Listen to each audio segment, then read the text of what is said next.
Assalamualaikum warahmatullahi wabarakatuh. Shalom, salam sejahtera untuk kita semua.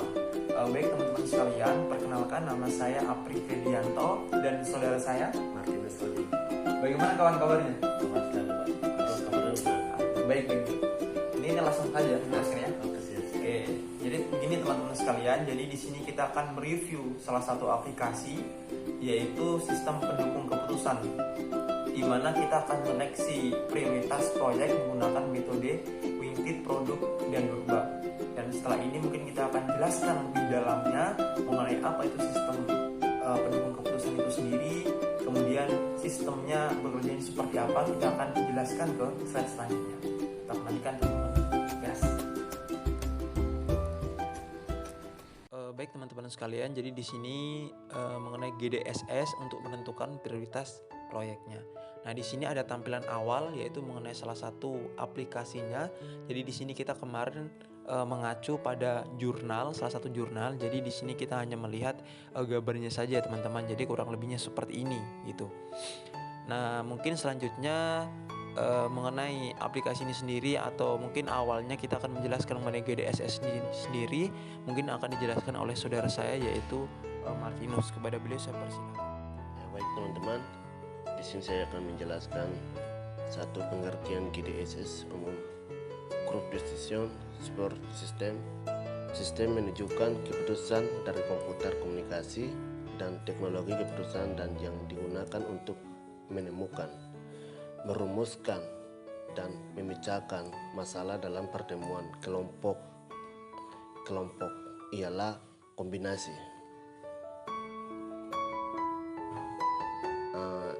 Decision Support System, sistem pendukung keputusan SPK, Decision Support System DSS, pertama kali diungkapkan pada awal 1970-an oleh Seward Marton yang mengartikulasikan konsep penting sistem pendukung keputusan. Konsep sistem pendukung keputusan ditandai dengan sistem interaktif berbasis komputer yang membantu pengambilan keputusan dengan memanfaatkan data modul untuk menyelesaikan masalah-masalah yang tidak terstruktur. B. GDSS model Borda.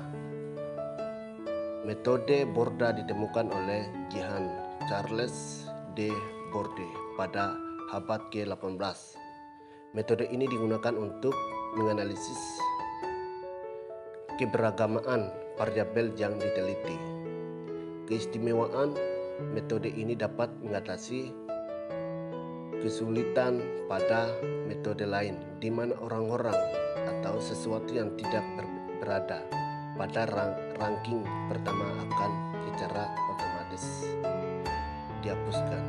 Metode ini sudah secara luas digunakan oleh tim olahraga seperti sepak bola maupun pada seleksi penerima penghargaan musik atau televisi dan lain-lain.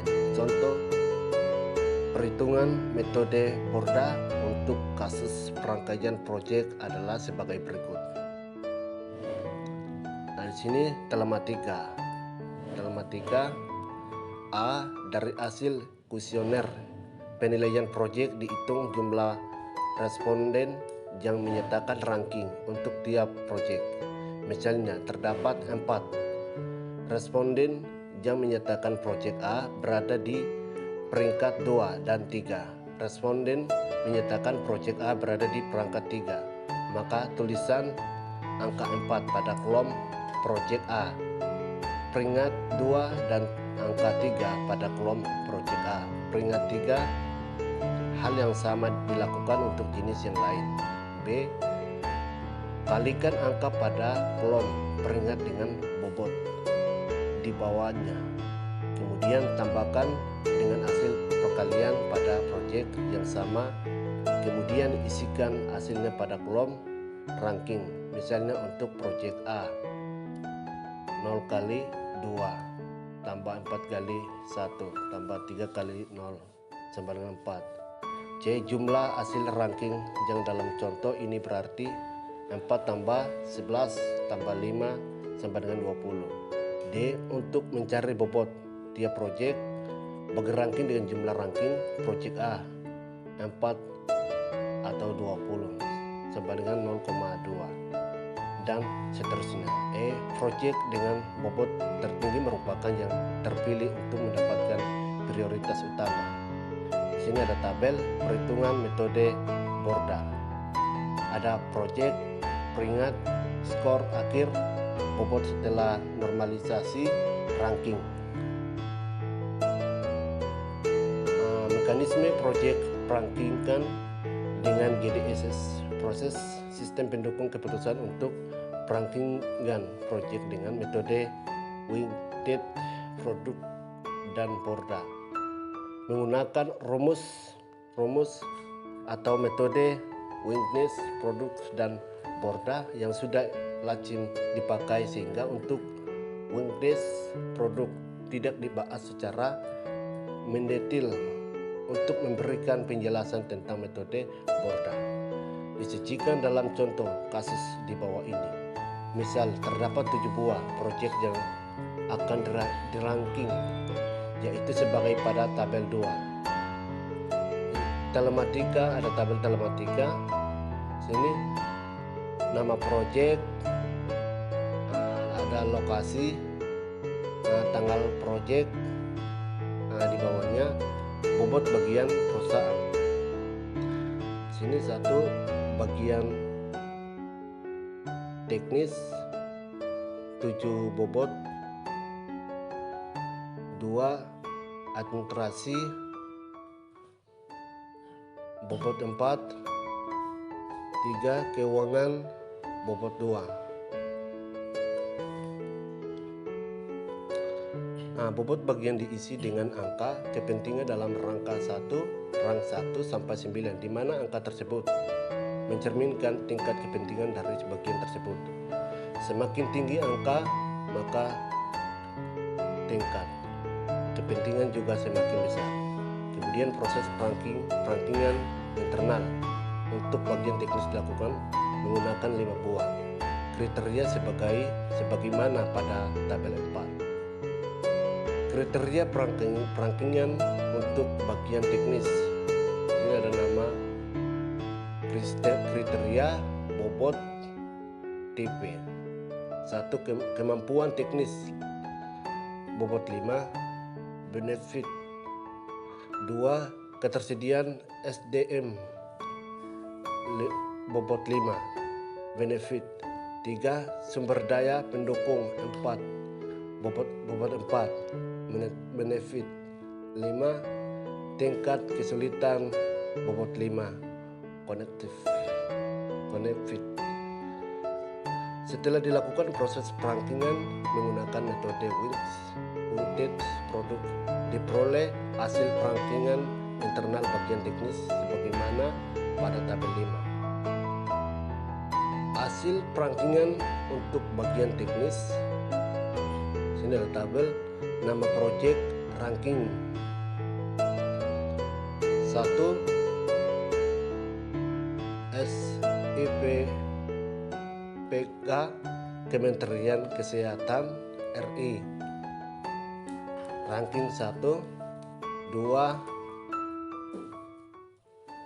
SMS GTY PPK Kemenkes RI, ranking 3.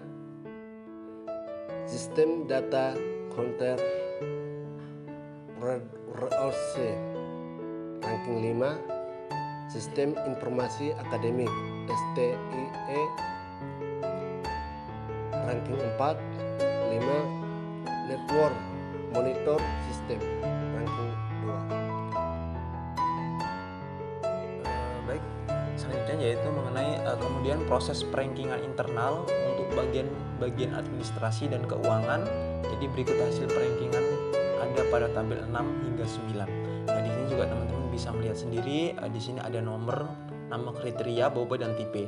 Ini sudah sangat jelas sekali, ada administrasi, transportasi, akomodasi dan perizinan, seperti itu. Nah, di sini ada tabel 7, tabel 8, dan tabel 9. Di sini mungkin saya tidak usah terlalu menjelaskan terlalu mendalam sekali, karena di sini teman-teman juga bisa melihat penjelasan daripada hasil perankingan, yaitu di sini ada perankingan dengan WP untuk bagian administrasi, kemudian ada kriteria perankingan untuk bagian keuangan, kemudian ada hasil perankingan dengan WP untuk bagian keuangan sendiri gitu.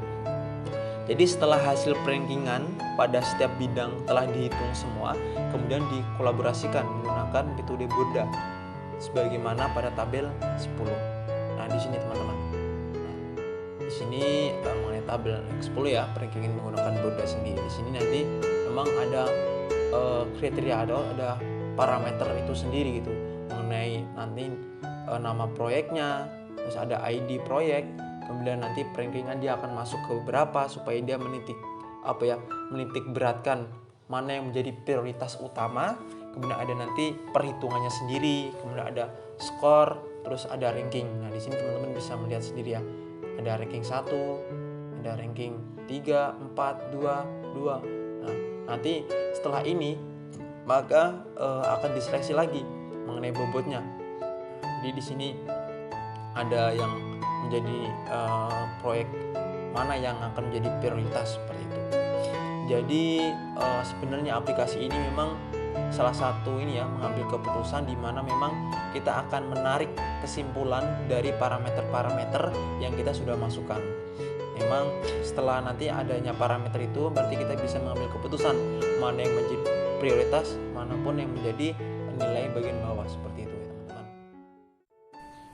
Baik teman-teman sekalian, jadi mungkin itu tadi mengenai penjelasan dari aplikasi pengambil keputusan itu sendiri, yaitu menganalisa ya atau menyeleksi prioritas proyek itu sendiri. Jadi di sini saya akan menarik kesimpulan dari aplikasi ini. Jadi aplikasi ini itu akan mengumpulkan suatu data, akan mengumpulkan suatu parameter-parameter sehingga nantinya akan menghasilkan keputusan. Jadi sangat mudah sekali dan akan meringankan gitu bagi perusahaan, instansi maupun kalangan-kalangan yang memang akan membutuhkan untuk mengambil keputusan itu sendiri. Jadi akan memudahkan sekali ya teman-teman. Jadi di sini saya akan merekomendasikan sekali untuk instansi maupun perusahaan untuk menggunakan salah satu aplikasi GDSS yaitu pengambilan keputusan seperti itu. Baik teman-teman, mungkin itu saja yang dapat kami sampaikan. Kurang lebihnya mohon maaf.